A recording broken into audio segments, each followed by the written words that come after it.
से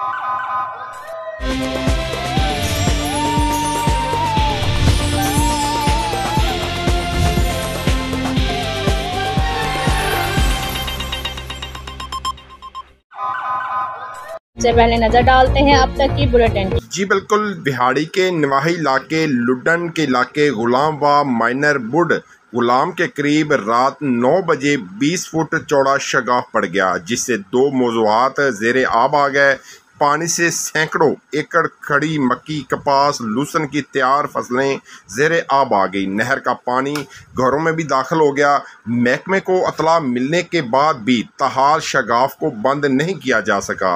12 घंटों से पानी अपनी तेज़ रफ्तारी के साथ आगे बढ़ रहा है, जिससे दूसरे मौज़ूआत को भी ख़तरा लायक हो चुका है, जबकि महकमा आंखें बंद करके गहरी नींद सो रहा है। अहले इलाका में गुलाम मोहम्मद आबद, शहजाद, जहांगीर, बशीर, गुलाम कबरिया व दीगर ने एहतजाज करते हुए आला हुकाम से मुतालबा किया है कि अमले के खिलाफ कार्रवाई की जाए। अगर ये बरवक्त अमदादी कार्रवाई करते तो ज़्यादा नुकसान न होता।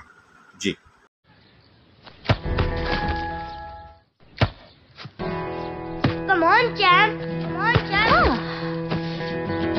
मुश्किल के क्यों मार रही हो?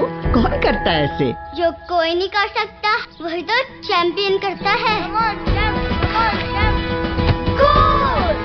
लो, सूख गए दाग, अब कोई नहीं निकाल सकता। जो कोई नहीं कर सकता वही तो चैंपियन करता है। नया बेहतर सर्फ एक्सेल, इसकी स्टेन लिफ्टर टेक्नोलॉजी कपड़ों की तह में जाके सख्त सूखे दाग भी खींच निकाले। दागों की चैंपियन तो तुम्हारी अम्मी ही है। नया सर्फ एक्सेल, दागों का